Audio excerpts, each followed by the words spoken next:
Hello everyone, my name is Dr. Aditya Gupta. I secured All India rank 17 in AIMS PT 2018 and I got All India rank 10 in AIMS UG and I got All India rank 2 in AIMS DM. आज मैं ये ranks इसलिए बोल रहा हूँ because today I'm actually particularly proud of these ranks in a way because I know that every rank was secured on merit and I know this merit maybe has taken somewhat a backseat as far as the new AIMS internal reservation is considered. अब ये सही है या गलत, I'm not a judge. मेरे हिसाब से may be a bit wrong but I think this wrong was done to correct past wrongs but two wrongs don't make a right and I tell you the history behind it I tell you now what will happen and then you yourself can decide कि सही है गलत है. That is your decision. मेरे opinion के हिसाब से every form of institutional reservation should go. Now let's begin.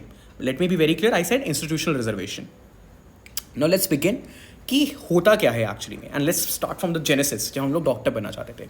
Let's assume NEET UG में किसी की ऑल इंडिया रैंक आती है 100 सो नॉट 100 1000 में you might get a government medical college but there is no chance you will get let's say MAMC. But let's say किसी बंदे ने अपनी 11th and 12th standard he has done it from Delhi itself. Delhi के किसी भी school से उसने की हो. He will get Delhi domicile.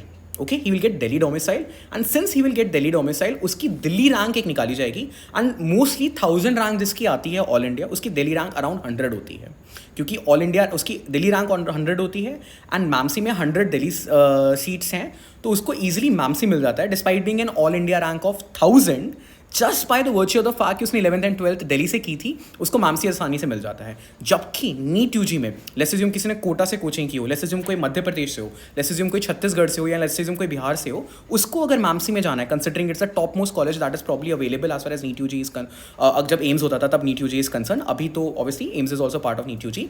अगर उसको मैमसी जाना हो ही needs to get a top 100 rank at least, definitely top 100 rank. Back in my days 2012 में MAMC used to get over that all India rank of 30 या 40. तब एम्स का एग्जाम ऑब्वियसली अलग होता था but simply by the virtue of the fact कि आपने 11th and 12th Delhi से की हो आपको 1000 रैंक पे मैमसी मिल जाता है. ये हुई यूजी की बात. ये चीज़ पीजी में भी कंटिन्यू होती है because you have done your under graduation from MAMC. या तुम एलएच से कर लो या यूएससीएमएस से कर लो. नीट पीजी में भी you will get what is known as the DU quota. अब नीट पीजी में लेट्स अज्यूम तुम्हारी रैंक आती है 1000 तो वैसे तो 1000 रैंक पे तुम्हें एमडी मेडिसिन मिल जाएगी किसी स्टेट गवर्नमेंट मेडिकल कॉलेज में definitely. But because of the virtue of the fact कि तुम दिल्ली यूनिवर्सिटी के स्टूडेंट हो तुम्हें दिल्ली यूनिवर्सिटी का एक अलग 50% कोटा होगा. 50% ऑल इंडिया कोटा होता है, 50% डीयू कोटा होगा. उस 50% डीयू कोटा में क्या होगा, तुम्हारी हो सकती है रैंक 1000 में दिल्ली के अंदर रैंक 15 हो, 16 हो, 20 के आसपास होगी. एंड इन दिस वे तुम्हें फिर से मैमसी के अंदर या UC really good Delhi colleges के अंदर तुम्हें एमडी मेडिसिन या एमडी पीट्स तो आराम से मिल जाएगी.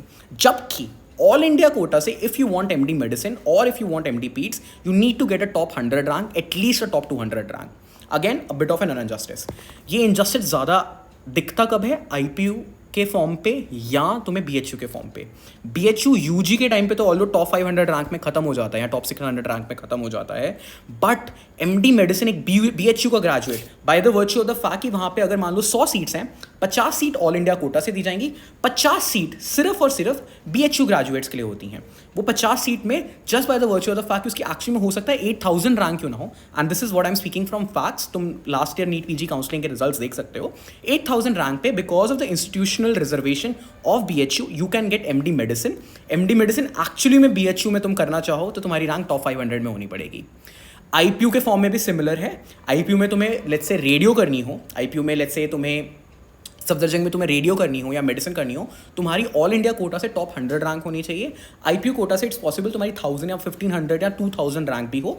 तो बिकॉज तुम आईपीयू में फर्स्ट या सेकंड हो तो 50% सीट्स ऑलरेडी तुम्हारे लिए हैं, इसलिए तुम्हें एडवांटेज मिलता है. ये चीज़ एम्स में नहीं थी, किसी भी एम्स में नहीं थी. एम्स दिल्ली में भी नहीं थी, ऋषिकेश में भी नहीं थी, एम्स जोधपुर भुवनेश्वर किसी भी एम्स में नहीं थी. इस चीज़ के ऊपर एम्स के स्टूडेंट्स ने, एम्स भोपाल के स्टूडेंट्स ने एंड बाद में बाकी स्टूडेंट्स यूनियंस ने ज्वाइन किया and they fought, they said कि JIPMER also is also central institute. I can understand that IPU is not a central institute, I can understand that DU is not a central institute, but BHU तो central institute है, right? तो at that point of time JIPMER is not only a central institute, JIPMER is also an institute of national importance, that is INI. JIPMER also had something called as a roster-based system that provided certain reservation to its internal candidates. अब ये होता क्या है हम आगे पढ़ेंगे. इसको basis लेके, इस JIPMER के roster system को बेसिस लेके AIIMS students union of multiple names fought together in Supreme Court कि हमें भी exactly वैसा चाहिए.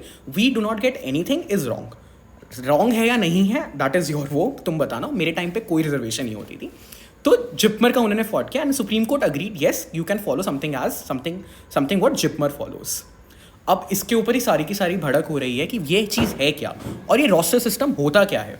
तो पहले बताऊंगा नॉर्मल पीजी काउंसलिंग होती कैसे थी. लेट्स से INI-CET में पीजी काउंसलिंग कैसे होती थी. तो अगर मान लो INI-CET में पीजी काउंसलिंग होती थी, लेट्स से मेडिसिन है, तो एम्स दिल्ली में लेट्स से 10 मेडिसिन की सीट्स हैं. तो हर ब्रांच वाइज थोड़ी सीट्स रिजर्व्ड होंगी कैटेगरी वाइज. 5 हो सकता है यूआर हो, 3 हो सकता है ओबीसी हो, एक SC होगी, एक ST होगी, ऐसा होगा most likely. Let's say radio लें. The reason I am choosing medicine and radio specifically is because these are the top most preferred branches nowadays as far as the post graduate entrance examination is considered. Radio की हो सकता है 5 सीटें हों, जिनमें से 2 सीटें यूआर होंगी, 1 सीट ओबीसी होगी, 1 सीट SC होगी, 1 सीट ST होगी. टोटल सीट्स हो जाएंगी लेट्स से 15.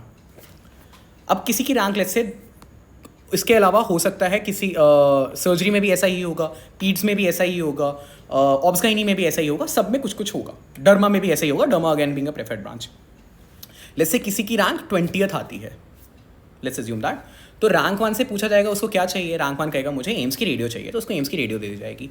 ऐसे करते करते करते करते रैंक 20 पे पहुंचा जाएगा. लेट्स से तब तक एम्स की सारी यूआर की सीट्स खत्म हो चुकी हूँ, सब कुछ खत्म हो चुका हो. ये 5 यूआर की सीट्स जा चुकी हैं, 2 रेडियो की सीट्स जा चुकी हैं. तो जो रैंक 20 है उसको जो ऑब्वियसली अवेलेबल होगा उस पर्टिकुलर यूआर कैटेगरी में वो वही ले सकता है. इसमें एक थोड़ा सा ट्विस्ट होता है स्पेशली एम्स के एग्जाम के कंसिडरेशन में कि लेट्स अज्यूम किसी की रैंक 5th हो पर वो ओबीसी हो और उसको चाहिए हो मेडिसिन. तो रैंक 1, रैंक 2, रैंक 3, रैंक 4 सबने लेट्स से मेडिसिन ले ली. अब रैंक 5 की बारी आई. रैंक हमारे पास 5 यूआर सीट्स थी मेडिसिन की, हमारे पास 5 थी. अब 5th रैंक ओबीसी था. अब ये ओबीसी की सीट उठाएगा या ये यूआर सीट उठाएगा. तो AIIMS used to do something called as MRC, meritoriously reserved candidate. So this 5th rank who was OBC will take a UR seat. ये एक यूआर सीट लेंगे and he will be called as MRC, meritoriously reserved candidate. तो यूआर की जो 5 seats हैं वो खत्म हो जाएंगी. अब सिर्फ रिजर्व सीट्स रह जाएंगी फॉर ओबीसी. तो अब हो सकता है कि ओबीसी रैंक 2 जो हो he will automatically become OBC rank 1 and he can then take जो ओबीसी की सीट्स अभी भी मेडिसिन में पड़ी हुई हैं.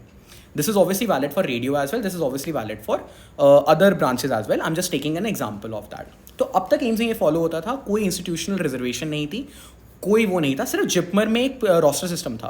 अब एम्स दिल्ली भी अपना एक रोस्टर निकालेगा, एम्स जोधपुर भी अपना एक रोस्टर निकालेगा, हर एम्स एक अपना रोस्टर निकालेगा. रोस्टर में क्या करते हैं, अगर हम लोग जिपमर की सीट मैट्रिक्स देखें, तुम ये देखो तो यूआर में कोई सीट्स नहीं लिखी, ओबीसी में कोई सीट्स नहीं लिखी. क्यों? क्योंकि वो ब्रांच वाइज या basically subject wise speciality wise seats को डिवाइड नहीं करते.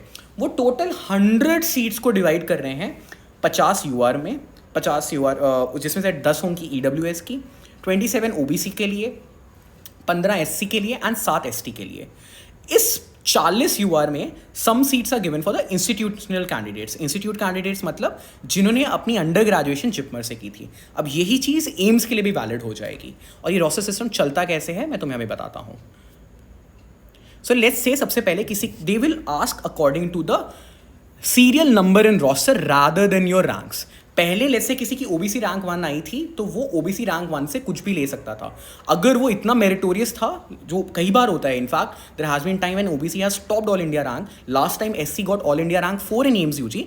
तो मैं यहाँ पे SC ST ओबीसी रिजर्वेशन के ऊपर कोई कमेंट नहीं करने वाला. Let me be very clear about that. मैं यहाँ पे सिर्फ फैक्ट्स बताने के लिए आया हूँ.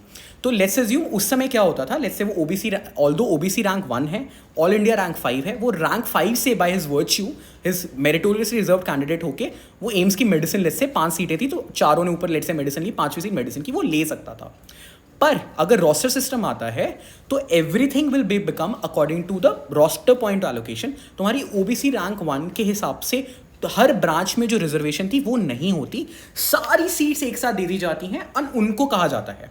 तो लेट्स से जो रैंक 1 आया है, all India rank 1, and he is a unreserved candidate, he doesn't have SC, ST, OBC और ईडब्ल्यूएस कोटा। तो वो यूआर 1 पे आएगा और वो एम्स में कहेगा, एम्स दिल्ली की मुझे मेडिसिन चाहिए, तो लेट्स से उसको मेडिसिन दे दी जाएगी। फिर यूआर 2 आएगा, उसको भी चाहिए एम्स दिल्ली की मेडिसिन, उसको एम्स दिल्ली की मेडिसिन दे दी जाएगी। फिर यूआर 3 आएगा, वो कहता है उसको भी एम्स दिल्ली की मेडिसिन चाहिए, उसको एम्स दिल्ली की मेडिसिन दे दी जाएगी। अब नॉर्मल सिनारियो में यूआर 3 के बाद हम यूआर 4 से पूछते, बेटा तुम्हें क्या चाहिए, एम्स में 5 मेडिसिन की सीट्स हैं, तो मोस्टली वो जो यूआर 4 होता वो ये कहता कि मुझे मेडिसिन चाहिए, 5 सीटें हैं, 3 गई हैं, चौथी सीट आप मुझे दे दीजिए। पर नहीं, अब रोस्टर पॉइंट के हिसाब से चौथी बारी में किससे पूछा जाएगा, what will be asked, OBC 1 will be asked what do they want. Since OBC 1 will be asked what do they want, they will be able to exercise their choice कि मेरे को मेडिसिन चाहिए, ठीक है। पर यहाँ पे वो OBC की सीट नहीं लिया, क्योंकि मेडिसिन में पर से OBC की सीट नहीं है, सारी सीट्स ही डिवाइड हो चुकी हैं। This is very obvious. यहाँ पे रैंक 100 पे OBC की 27 सीट्स हैं, SC की 15 सीट्स हैं, एसटी की 7 सीट्स हैं। तो जो कॉन्स्टिट्यूशनल रिजर्वेशन है 50% की, एंड ईडब्ल्यूएस की 10 सीट्स हैं, जो कॉन्स्टिट्यूशनल रिजर्वेशन देता है उसको बिल्कुल भी छुआ नहीं गया है as far as the roster point allocation system is concern.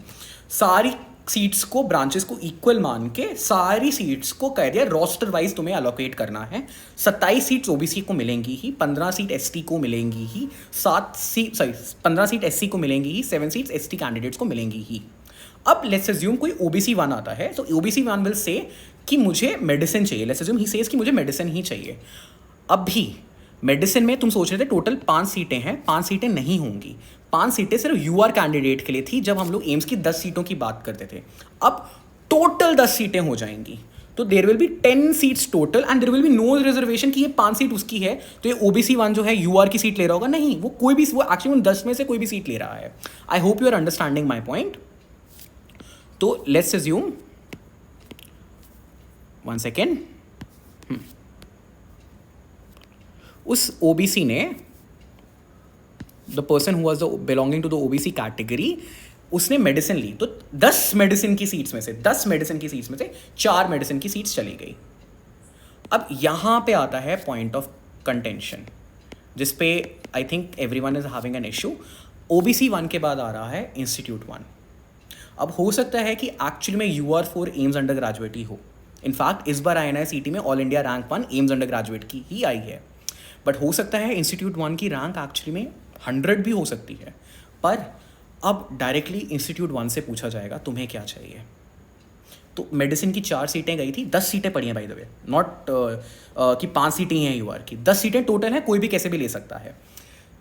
तो ये इंस्टीट्यूट 1 कह सकता है, ऑल्दो हो सकता है वो 100 रैंक का हो, वो कह सकता है कि मुझे एम्स दिल्ली की मेडिसिन चाहिए, तो उसको एम्स दिल्ली की मेडिसिन मिल जाएगी, simply by the virtue of the fact कि वो एम्स दिल्ली का अंडर ग्रेजुएट था।